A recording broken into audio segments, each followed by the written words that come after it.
voice.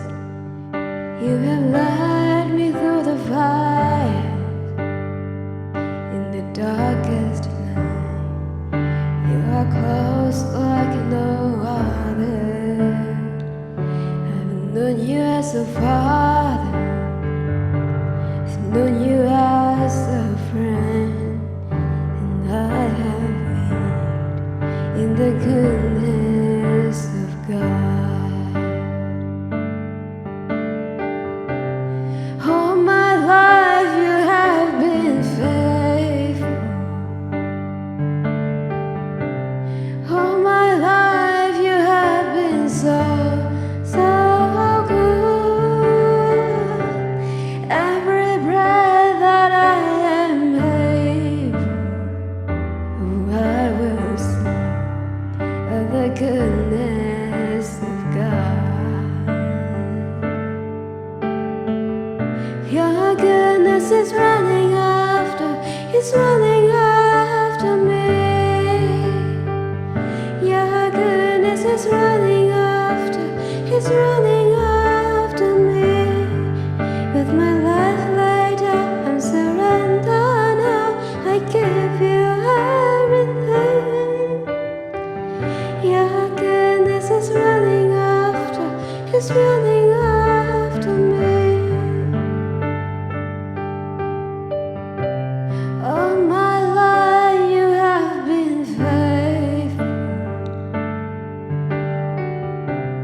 All my life you have been so good. Every breath that I am able, oh, I will sing of the goodness of God. I will sing of the goodness of God.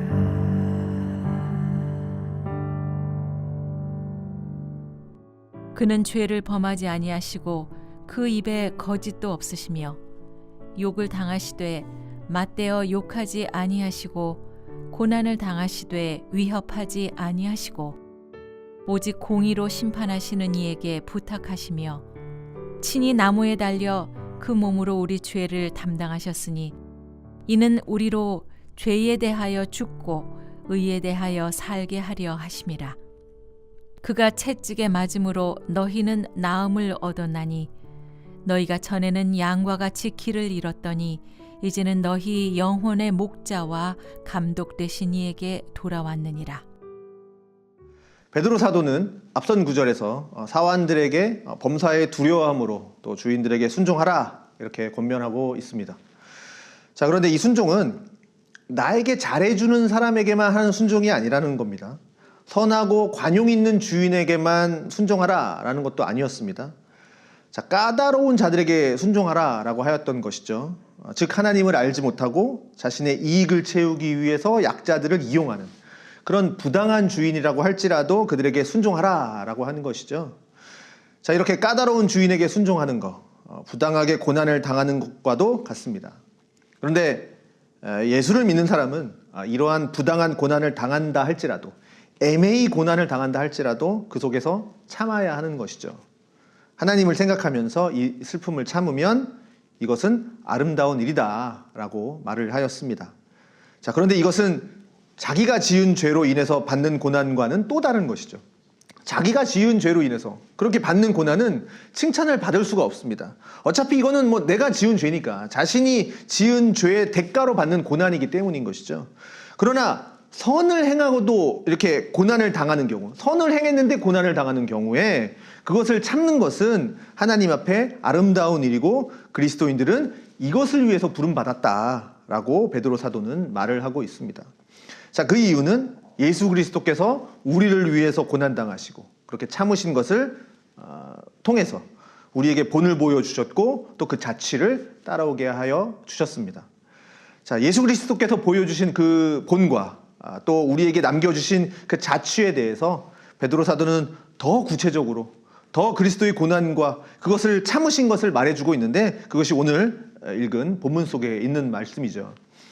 그는 죄를 범하지 아니하시고 그 입에 거짓도 없으시며 욕을 당하시되 맞대어 욕하지 아니하시고 고난을 당하시되 위협하지 아니하시고 오직 공의로 심판하시는 이에게 부탁하시며 친히 나무에 달려 그 몸으로 우리의 죄를 담당하셨다. 자, 이것이 예수 그리스도께서 당하신 고난이었습니다. 예수 그리스도에 대해서 한번 생각해 보십시오. 그분은 성령으로 잉태되어서 사람으로 이 땅에 오셨는데 사람이 되신 예수님께서는 사실 죄를 지으실 수 없는 분이시죠. 그리고 이 땅에 사시는 동안 죄를 범한 적이 한 번도 없으십니다. 그는 그의 입으로 거짓을 말한 적도 없으십니다. 그가 사람들에게 붙잡혀서 고난당하실 때, 그가 모욕을 당하실 때도 그는 가만히 그것을 그냥 받으셨습니다. 욕을 당하시는 순간에도 맞대어서 같이 맞대어 욕하지 않으셨습니다. 그는 사람들에게 고난을 당할 때 그 당하는 고난으로 인해서 위협하지 않으셨다라는 거죠. 그가 모욕을 당하실 때에도 그는 가만히 참고 계셨고, 사람들이 그를 주먹으로 칠 때에도 그는 가만히 계셨고, 침을 뱉을 때에도 그는 가만히 계셨습니다. 조롱할 때에도, 가시면류관을 씌울 때에도 그는 가만히 그것을 받으셨습니다. 예수님께서는 한 번도 사람에게 위협을 한 적이 없으십니다. 맞대어 욕하신 적도 없으십니다. 그가 잡히시던 그 밤에 사람들이 그를 잡으러 왔을 때 그의 제자 중에 한 사람이 칼을 뽑아서 위협을 했을 때도 그 칼을 버려라 라고 하였고, 그는 그를 잡으러 온 사람들에게 순순히 따라가셨던 분이었습니다. 이렇게 당하지 않으셔야 할 고난을 그가 당하실 때 그것을 사람들에게 위협하거나 욕하거나 맞대어 대응하신 분이 아니었고, 오직 공의로 심판하시는 이에게, 하늘아버지께 부탁하셨는데 오히려 그들의 죄를 용서하여 달라고 공의로 심판하시는 그 하나님께 자신을 위협하는, 자신에게 이렇게 고난을 주는 사람들을 위해서 부탁하셨던 그 예수님의 모습을 우리는 생각해 볼 수가 있겠습니다. 자, 그러면서 친히 나무에 달려 우리의 죄를 담당하셨다. 자, 베드로는 십자가에 달리셨는데 베드로 사도는 나무에 달렸다라고 이렇게 기록을 하고 있죠. 자, 이것은 구약의 말씀하고 있는 나무에 달린 자마다 다 하나님의 저주를 받아 죽은 거다라는 것을 강조하기 위함인 것이죠. 그래서 예수님께서는 친히 그 몸이 나무에 달리셨습니다. 바로 하나님의 저주를 받아 죽게 된 것을 말하죠. 그러나 그것은 자신의 죄로 인해서 죽은 것이 아닙니다. 자기가 지은 죄로 인해서 받는 고난이 아니었습니다. 예수님은 단 한 번도 죄를 지으신 적이 없기 때문에 하나님의 저주를 받아서 나무에 달리실 이유가 전혀 없으십니다. 그러나 그가 나무에 달리신 것은 바로 자신의 죄 때문이 아니라 우리의 죄 때문입니다.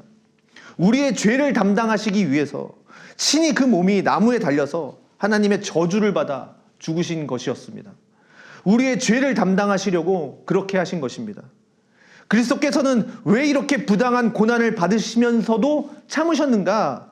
이것은 우리의 죄를 담당하기 위함이요, 또 우리로 죄에 대하여 죽고 의에 대하여 살게 하려 하심이라 분명히 말씀하십니다. 그가 채찍에 맞음으로 너희는 나음을 입었다, 분명히 말씀하시죠. 우리는 어두운 가운데 있었던 사람들입니다. 우리는 공중의 권세에 잡힌 자 아래 속에 살면서 하나님 모르며 살던 사람들이고, 이 사탄의 권세 아래 놓여서 살았던 사람들입니다. 절대적으로 죄의 지배를 받으면서 살았던 사람입니다. 우리가 행하던 모든 것들은 죄악된 일이었습니다. 그런데 이제 우리는 그 죄 가운데 사는 것이 아니라 죄에 대해서 죽은 자가 되었습니다. 의에 대해서는 사는 자가 되었습니다. 이제는 죄의 지배 가운데 놓여 사는 자들이 아니라 우리는 이제 의의 지배 가운데 사는 것이요, 새로운 성령의 법이 우리를 다스리는 그 은혜의 통치 아래 놓여 사는 자들이 된 것이죠. 그러니 우리를 죄에 대해서 죽고 의에 대해서 살게 하시려고 그리스도께서는 친히 고난당하신 것이었다라는 겁니다. 그리스도께서 고난을 당하시면서 끝까지 그 고난을 참으셨던 것을 통해서 우리에게 이러한 유익이 주어졌다라는 사실이죠. 바로 전에는 양같이 길을 잃어버렸는데 이제는 이 영혼의 목자가 되신, 감독 되신 이에게 돌아가게 된 것입니다. 양이라고 하는 동물이 목자가 없으면 어디로 가야 할지를 모르고 무엇을 먹어야 할지를 모르고 그저 자기 고집대로 사는 동물이 이 양인데, 목자가 없이 방황하는 양이었는데 이제 우리는 그 우리의 영혼의 참 목자가 되시고 또 우리 영혼의 감독이 되신 이에게 돌아오게 된 것이죠. 우리를 위해 친히 고난당하시고 우리에게 구원의 길을 열어주신 그 예수 그리스도로 인해서 이제 더 이상 우리들은 이 땅에서 방황하면서 살 필요가 없습니다. 어디로 가야 될지 모르며 살 필요가 없습니다. 우리에게는 분명한 길이 주어졌습니다. 우리가 가야 될 길이 어디인지 알려져 있습니다. 우리가 누구를 따르며 살아야 하는지도 우리에게는 분명히 제시되어 있습니다.